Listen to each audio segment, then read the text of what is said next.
Ready for a science experiment? First, we need our test subject. Second, we need our variables. And third, safety. Science experiments are nothing without a little bit of safety, so my crafty lab coat, safety glasses, well, truly, they're just readers, but still, I might need them. Let's jump into our science experiment. I'm Erin Reed Makes, and join me while we play with all things crafty and creative by making projects, going to fun crafty events, and just all things creative. Welcome to my channel. So what are we doing? We're gonna be testing to see how you can add color to leather. We're gonna test everything on these super cute little wristbands. That's just super cute. The first pack is a 2-pack, and it does have a couple in there. And then there's also some packs that are like multi-packs. So you can get a ton of them in there. And these are all from the company Realeather. You can find them at your local big box stores, online. I'll put all the links down below. Let's start with markers first. There's a wide variety of different color marker sets that you can get. They all have 5 markers in them, and I'm gonna open up this fun one. But they're all basically the same. It's just what colors are you liking? So we're gonna jump into this one. I mean, do you blame me? It's got teal in it. I had to pick this color pack. So the markers are double-sided. You've got a brush tip on one side, which is a really nice brush tip, and on the other side, you've got a little bullet point. I'm gonna come in with a brush tip just so we can see the difference between those. And I'm just going to color in sections. So it's a dye-based ink, which means that it's not gonna be water reactive. It's gonna soak in to the leather. And as you're seeing, as it's going into this, you can go over it twice and make it even a darker color. There we go, there's one band. I apparently like the brush tip because I grabbed that one again. So if you just do one pass, you can see that you can see a little bit of some lighter and darker, so you can always go over it again and get some darker tones in there. So for the blue, let's do the bullet tip. So here's the bullet tip, so I can really get some fine detail on this. So this to me is a lot harder to do what I'm wanting to do for detail. So I'm gonna flip back over to the brush tip because that's not the desired effect that I'm wanting here. So that to me is a whole lot easier for this, just for what I'm doing, because I'm just doing large bands here.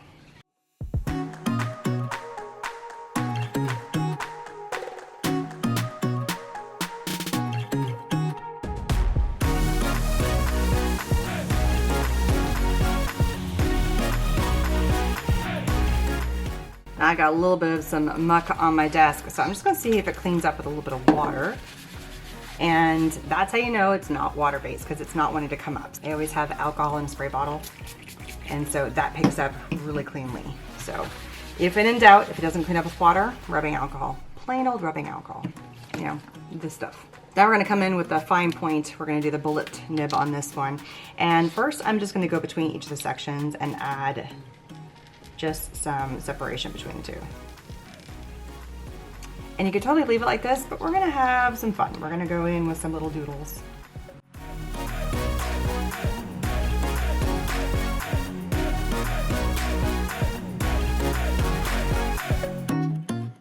And just look how fun that is. I love the designs on it. The nice thing about the markers is that they are really clean. There's no muss, there's no fuss. So what about other markers you might have in your stash? Let's test some of those out. Now there's a ton of different markers, and you probably already have some in your stash.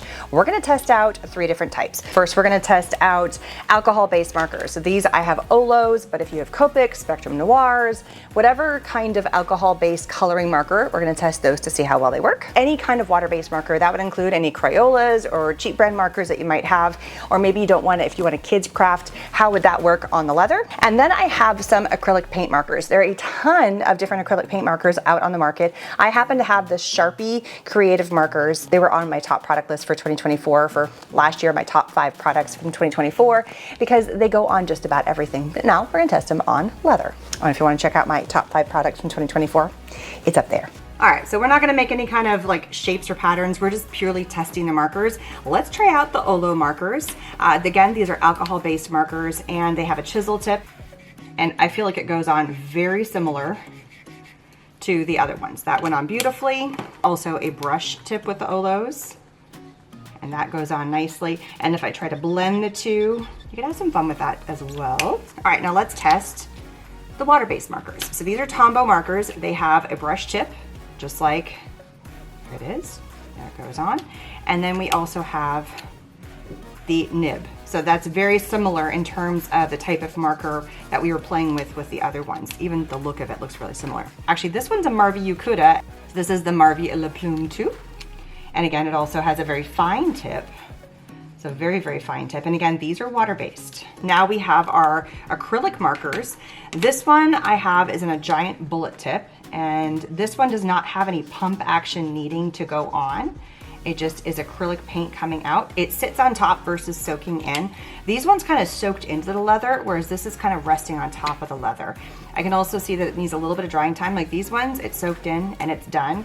But whereas this one might need a hot minute before it completely soaks in there. Okay, here we go. Yeah, there it is. And it's on there. Now I'm gonna do a quickie scratch test. That looks good. And it's good. Next, we're gonna try out these leather colors. Now, I've never played with them before. This is brand new to me. And there's a fly.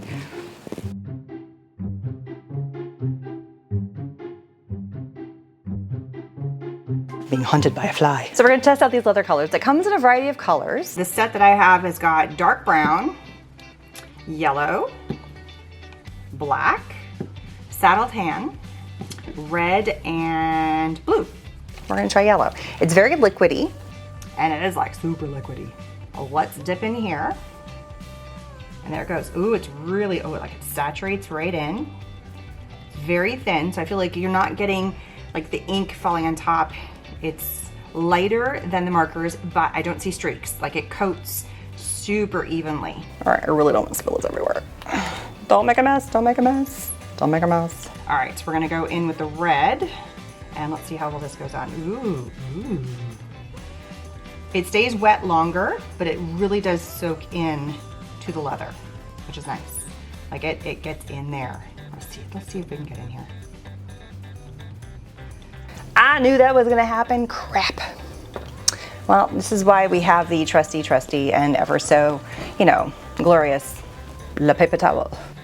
This is also why I put a silicone mat down because, it's bound to happen. I know I'm gonna make a mess. So I'm just gonna do all the messes now before. Ooh, I almost did that without making, it's a baby spill, That is a brilliant sapphire blue. There's gotta be a better way to do this. This is a silicone mat. I'm gonna go ahead and pull some of the blue from here instead of wasting it. And that is dark. Oh, but it lights up, look at that. Oh, it's like absorbing in, look at that. I also have a lot of the color on my brush. I can see it very lightly. I wonder if I just went really light, like right here. Oh, there it is, yeah. So look at the difference. That's really light. So if you don't put as much on your brush and go super saturated and just do one pass, it's nice and light. That's pretty. That's like my teal, my signature color. Well, since I have these two on my palette right here. Ooh, I can see it green. Can you see it's green? All right, let's just do a quick little pass right here. That's, ooh. And then let's go really a dark green. A few passes of that. That's pretty. Then now I'm gonna take a little bit of the red and we're gonna take some of that yellow. Should get a pretty orange. And let's see if we can get a nice orange. I don't feel like the orange in the markers showed up as well. Still very red. If I grabbed a tiny bit more yellow in there. It's more in the orangey line. And I am able to like layer colors here, which I think is fun. You can kind of see some fun layers. We're gonna take, this is the red, and just a hint of the blue, and we should get purple. That's a really, really, really dark purple. That's about as, it's the same color. Even though I added more red, I'm not getting it. So look how pretty that looks. I love it. We only used the yellow, the red, and the blue, and we got a wide variety of different colors in this. So I think that's pretty darn cool. Let's play with the gel. Okay, I am gonna put a little bit into here. Ooh, it's thick. I'm gonna put brown over here and black over there so I don't forget. So we're just gonna come in and we're gonna paint with this. Now again, we're not adding any texture to this. We're not adding any kind of design. We're just painting or adding color. We're gelling it. It feels very much like a paint. It's thick. You can see the consistency. It was really super thick. I feel like it's absorbing, but also sitting on top. I would go in with the paper towel after. So you could apply it and then kind of like really buff it in there. And then now we also have the brown. So there is a difference. Oh, look at that. There's already a difference in color. So it's giving you more of the rustic vibe, and it does say vintage, So we've got kind of that vintagey vibe to it. So I feel like I'm just putting it on, applying it. Again, if you want to use some gloves or something. I am seeing my paint marks, but now we're going to go in with this and buff it out. but that's pretty cool. I mean, I like the black look, but I also like the brown. So when you add the gel on top of when you've added texture to the bracelet, it really does change the whole kind of vibe to it. Just think about the possibilities. That vintage gel is pretty cool. So you might have been noticing my crafty apron that I'm wearing is all about the Makers Retreat. So let's check out the 2025 Makers Retreat right here. Did you hear the fun news? My 3rd annual Makers Retreat is now active. If you want to be part of an amazing event that is 4 fun-filled days of crafting, food, drinks, tons of fun, and stay in a house with a bunch of other amazing creators and crafters, then you gotta come join this event. I am one of the educators and also your host, but I do have 2 other amazing educators joining me this year. The first one is Amanda Stevens. She is the owner and CEO of Pear Blossom Press, the amazing light up products that you can add to all of your fun paper crafting and tons of crafty ideas. So she's gonna be coming in and teaching us 3 classes that are all about lighting things up and making them super interactive. The other amazing educator I have is Jennifer Perkins. She is known for her kitsch, fun, and whimsical kind of designs, and she is also teaching 3 classes at this retreat. Now, I also am teaching classes at this retreat, and we're going to be hitting on some amazing topics between the 3 of us. We're going to be doing interactive light up, kitsch, sublimation, paper crafting, mixed media, all of it. We touch on a little bit of everything, so there's something for everybody at this retreat, and everything is included. You can either choose to stay on site or you can choose to stay off site, but you have full access to the house. You have your own 6-foot crafting table. All supplies to the classes are included, and there's even some fun extra time built in just to be creative and crafty. It also does include all of your food and drinks and snacks for the entire 4 days that you are at the event, and you even have the option to add in an extra day on the front or the back end or both if you would like to have a little more extra me time as part of the event. This is located in Dripping Springs, Texas, right outside of Austin, and it kicks off on July 31st and ends on August 3rd. It is a super intimate event. We are the only ones in this house, and it is limited to just 14 participants. So if you wanted to be a part of this amazing experience where you can just sit back, have fun, be crafty, enjoy all the fun, be pampered for a weekend, that's the part I like the best about it, then please check out my website, erinreedmakes.com, for the 2025 Makers Retreat. See you there. So now let's move on to paints. Now there is a special paints that you can get. They're acrylic paints made for leather. Realeather sells them. Here is a variety of colors. You can get like bright colors, these fun colors. There's also like neutrals, and then they also had a couple of like metallic ones. So this one's gold and this one is silver. I'm a sucker for a rainbow, so we're gonna go back to rainbows. And I'm just gonna paint, just like regular paint. This feels just like regular acrylic paint. I'm gonna give a little separation between these, just to show you what they look like. It sits on top, so it's not really absorbing into the leather like the markers or the dyes do. I did a video making leather flowers, and I used 3 very different brands of acrylic paints. The one was metallic from Chroma. I also used some Deco Art paint, and I used some really cheapy paints. So you can use whatever paint you have in your stash. Now we're gonna clean up some of our edges. So I'm gonna come in with the silver and have some fun in between. Kind of like I did with the first one with the markers, how I used the black, which there's black paint too, there's a gunmetal, and I'm gonna do bands in between. So it kind of cleans up my little oopsies. The metallics are really nice and thick, so I feel like it has some really nice coverage here. It's not a thin, it's not glittery, it's just metallic, which is really nice.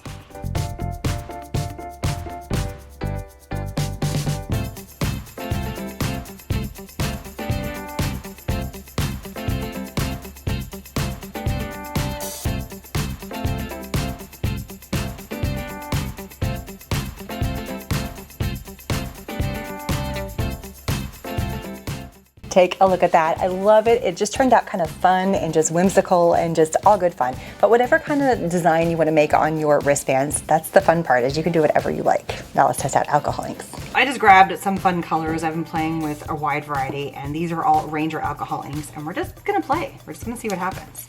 So I'm just gonna come in and just do a couple drops. So it wants to, oh, well, now it came out. So we'll do this. You never know what's gonna happen.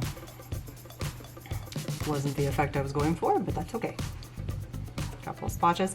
So the difference between alcohol inks on something like leather, where it wants to absorb in, versus something like a plastic or a Yupo paper, is that it's not going to do its blooming effect. So it's just going to kind of sit there and do its thing. And just, you know, it's going to bloom a little bit, but it's more going to get saturated in there. And there's a lot of blue on here. It's kind of neat. I'm just playing around with the colors here. There's no agenda to this besides adding colors and seeing what happens, and then kind of moving it around.